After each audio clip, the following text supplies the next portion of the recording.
Obviously, I had concerns myself as a managing director of the company. I didn't quite know all the details, so I did initially a lot of research myself into the pros and cons. My worst fears, to be honest, was the EU labour that we have in our facility.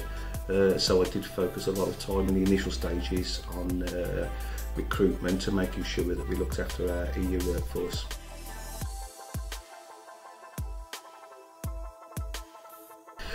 The preparation really focused around the EU nationals we have working here, about 20% of the workforce.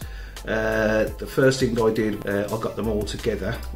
We had a meeting, a two-way meeting, one for me to give them security of their job status here. We do deal a lot with the United States, so our sales prospects are not really affected by Brexit, albeit maybe marginally.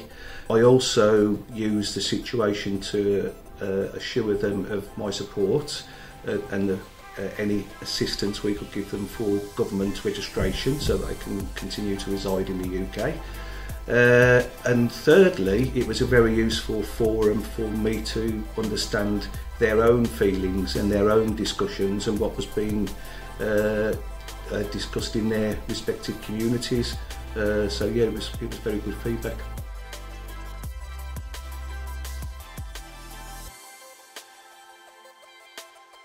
We've worked very closely with the Birmingham Chamber of Commerce and the respective departments there to assist us with funding.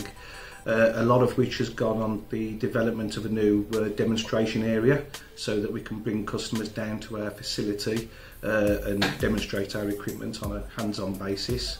We've also done a lot in the marketing side of things. We are currently developing a whole new website which will assist with sales and marketing by way of an online spare parts portal and also much better information exchange for our customers to download things like manuals and installation procedures, etc. So yeah, it's been very useful.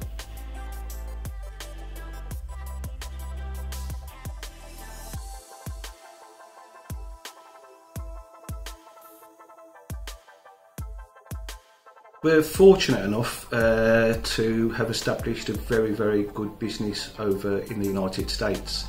We have two distributors that we've worked with for over 10 years now.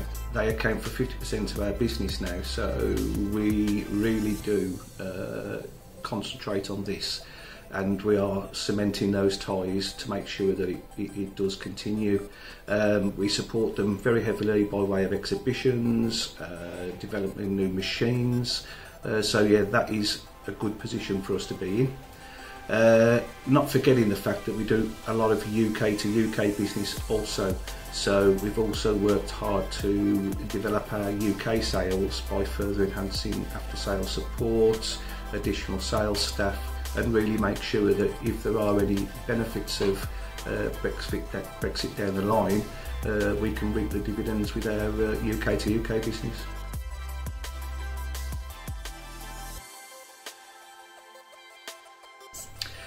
It's pretty difficult at the moment to comply with any regulation because we don't really know 100% exactly what is going to happen and what regulation we will be required to complete. So I'm sort of not spending too much energy at the moment wasting time on what may or may not be. However, on import and export procedures we do work very closely with freight forwarding agents, and we have been kept in the loop of any things as they develop so that we can be prepared. But we do export a lot outside of Europe anyway, so we are quite well versed in documentation procedures, but we do hope they keep it simple.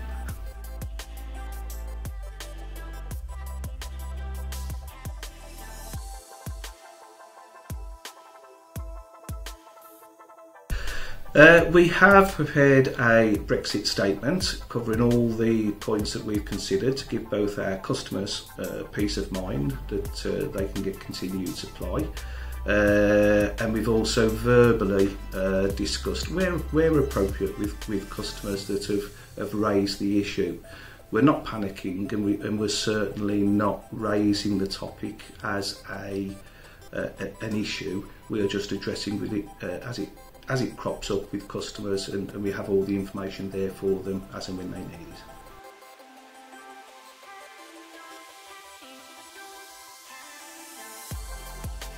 It's the uncertainty, not really knowing 100% what will or will not be post October 31st, if indeed it is October 31st. So that really, dealing with that and just being prepared as best as we can with things that we can control, and not be too worried about it. You've just got to get on business as normal.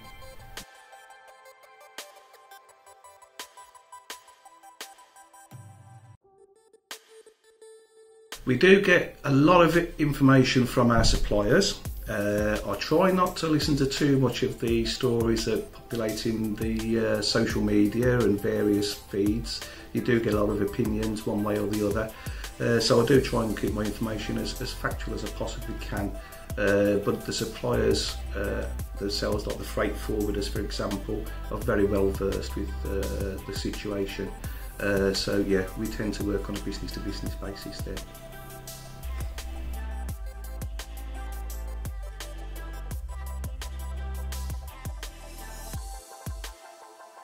It's difficult to get any specific assistance at the moment because nobody really knows 100% what will happen, be it the October 31st or not. The rules and regulations still haven't been cast in stone, and I'm sure the discussions, the trade agreements, even past October 31st will continue for many months, if not years. One thing I think they could have done better, or could do better even now, is to allay the fears of the EU nationals that do live and work here. I still think, be true or not, that there is a bit of uncertainty there. And I know for a fact there's quite a few people moving back, and you know, the UK has got a skills shortage, and we do really need to retain those people that are doing, especially again, manufacturing jobs, very valued part of the workforce.